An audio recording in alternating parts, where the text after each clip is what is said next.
하잖아. 또! 네, 여러분 안녕하십니까. 빛나브러 김반응입니다. 오늘 준비한 주제는 최저임금에 관한 건데요. 한국은 2022년도 기존 시간당 8,720원에서 5.1% 오른 9,160원이 되었습니다. 하지만 문 대통령께서 공약한 시급 만원은 임기 중엔 실현하기가 불가능하게 되었죠. 아마도 코로나의 영향이 가장 컸다고 생각이 되는데, 실제로 코로나로 인해서 최저임금 인상이 되지 않고 동결된 나라들을 상당수 볼 수 있었습니다.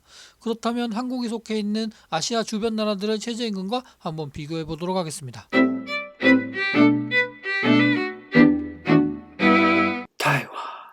첫 번째는 대만인데요. 대만은 한국과 라이벌을 자처하는 국가입니다. 한국 사람들이 대만을 라이벌로 생각을 하든 안 하든 대만은 한국을 숙명의 라이벌쯤으로 생각을 하는데, 마치 한국 사람들이 일본에겐 질 수 없다고 하는 것처럼 대만도 한국에겐 질 수 없다는 분위기가 만연한 국가입니다. 한 가지 단적인 예로 2020년도 대만의 대통령 선거에도 내가 당선이 되면 한국을 이길 수 있다. 우리가 다시 한국을 넘어설 수 있도록 나를 믿어주세요. 대만은 반드시 한국을 이깁니다. 그랬던 대통령 후보가 있었을 정도입니다. 그분이 누구냐면 중국의 아이폰 생산 공장 폭스콘의 회장 고타이밍입니다. 이분도 2019년도에 재산이 8조가 넘을 만큼 갑부 중에 갑부입니다. 지금은 더 많을 수도 있어요. 파이어! 어쨌거나 저쨌거나 본론으로 돌아가서 이 표를 보시면 2016년부터 올해까지 대만의 최저임금은 계속해서 올랐습니다. 2016년에 5,438원이던 최저임금이 매년 계속해서 올라 지금은 7,250원이 되었습니다. 한 가지 흥미로운 사실은 대만은 원래 10년간 최저임금이 오르지 않던 나라였어요. 그런 나라에 차이잉원이라는 여성 총통이 당선이 되면서부터 현재까지 계속해서 매년 최저임금이 상승을 했습니다.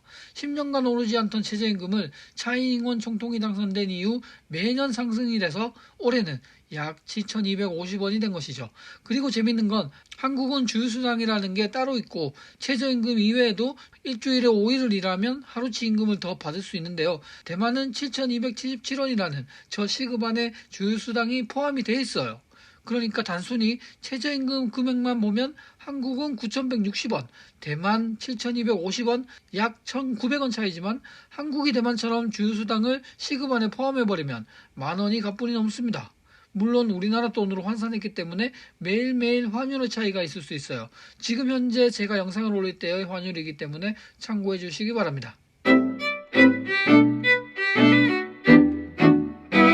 자pan.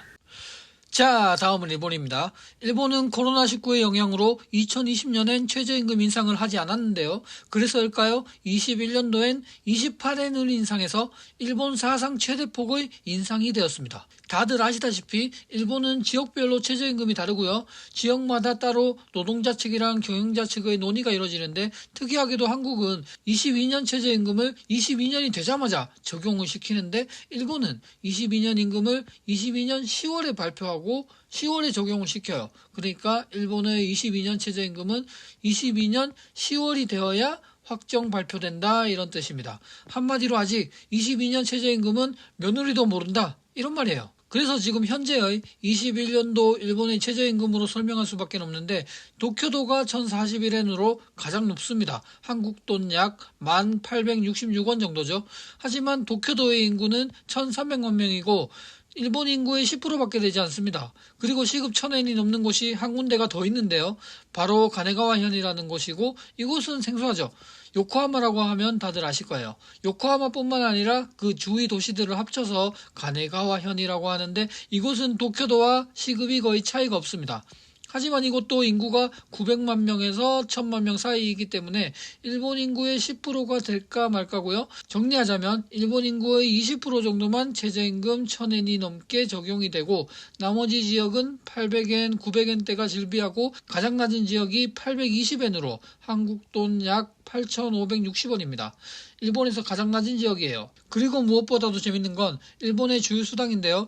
일본에도 주휴수당이 있었어요. 한국이 1950년도에 근로기준법을 만들 때 일본의 근로기준법을 거의 들여오다시피 해서 가져왔기 때문에 그때 당시엔 일본의 주휴수당이라는 게 있어서 한국도 자연스럽게 주휴수당이 생겼는데, 아이러니하게도 일본은 1990년대에 주휴수당을 폐지했습니다.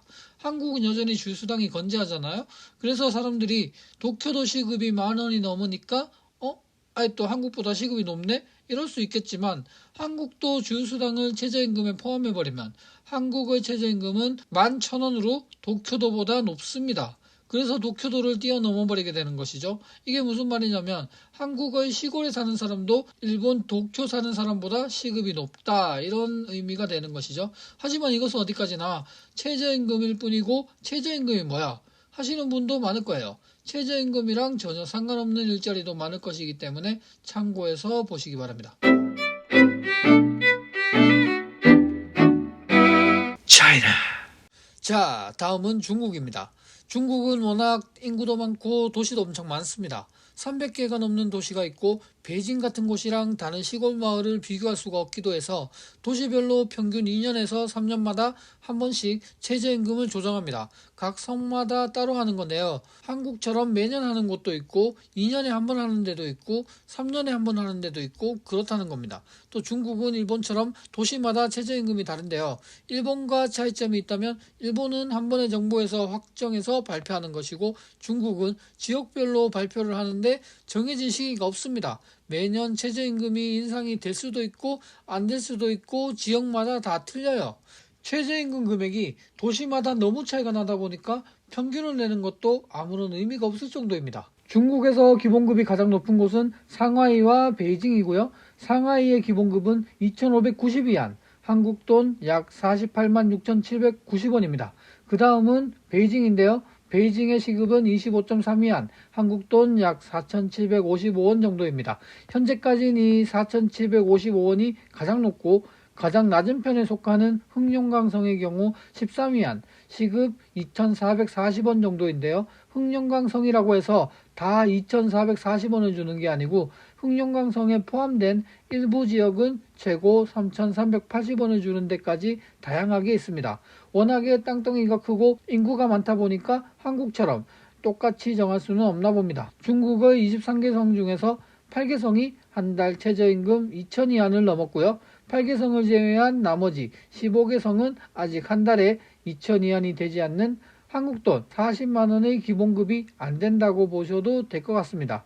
조선족들이 나는 중국인이다 라고 하면서도 굳이 한국에 와서 일을 하는 이유가 이해가 되시죠? 하지만 이거 어디까지나 기본급일 뿐이고 중국 사람들도 잔업도 하고 특근도 하고 그럴 테니까 당연히 기본급보다는 많이 받을 것 같습니다.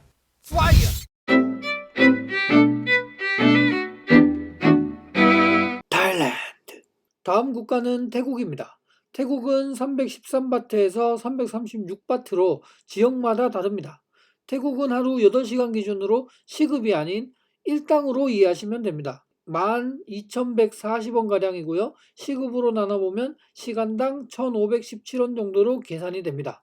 태국도 지역별로 최저임금이 다르기 때문에 최저임금이 가장 높은 태국 방콕의 경우 하루 일당 336바트, 시급으로 1,517원 정도이고요. 최저임금이 매우 낮지만 보통 아르바이트가 아닌 직원의 경우 최저임금보다는 조금 더 많이 받는다고 합니다.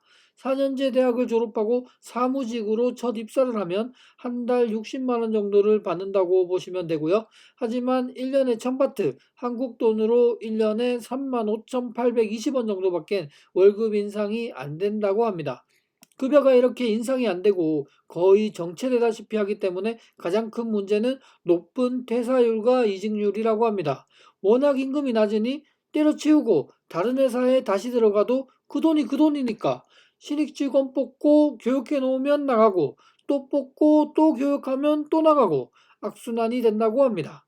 상황이 이 정도다 보니까 식당이나 카페 같은 곳은 사람을 구해도 출근을 잘하다가 느닷없이 째버리고 잘하다가 째버리고 이러니까 그 직원이 언제 째지 모르잖아요. 그래서 일부러 필요한 인원보다 한두 명씩을 더 고용을 한다고 합니다.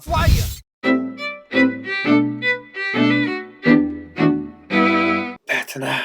자, 마지막으로 베트남입니다. 베트남도 지역별로 최저임금이 다르고요. 베트남 최저임금은 매년 5%가 넘는 인상률을 나타내다가 마지막으로 2020년도에 5.5%가 인상된 후에 코로나로 인해서 21년, 22년 올해까지 2년간 최저임금이 동결되었습니다. 표를 보시면 1지역부터 4지역까지 나눠져 있는데요. 지역별로 임금이 다릅니다. 베트남의 최저임금은 최저 15만 동에서 최고 24만 동인데요. 시간당 금액이 아니라 태국처럼 하루 일당입니다. 하루 8시간 기준으로 호치민, 하노이 같은 지역이 최저임금 12,600원이란 거고요. 시간당으로 계산해보면 시간당 1,575원 정도입니다. 제일 낮은 4지역의 경우엔 하루 종일 8시간을 일해도 만원도 못 버는 임금인데요. 하루에 7,860원밖에 되지 않습니다. 시간당으로 나눌 필요도 없을 것 같아요. 우리나라와는 참으로 어마무시한 차이이긴 합니다. 왜 불법 체류자가 생기는지 인건비만 봐도 알 수 있는 부분이에요. 하지만 베트남도 태국처럼 인건비가 싸기 때문에 딱 최저임금만 주면 사람을 못 구할 수도 있다고 해요. 베트남에 진출한 한국 기업들은 대부분 최저임금보다 높은 급여를 지급하고 있다고 하네요. All aboard! 빛나보러 김반응.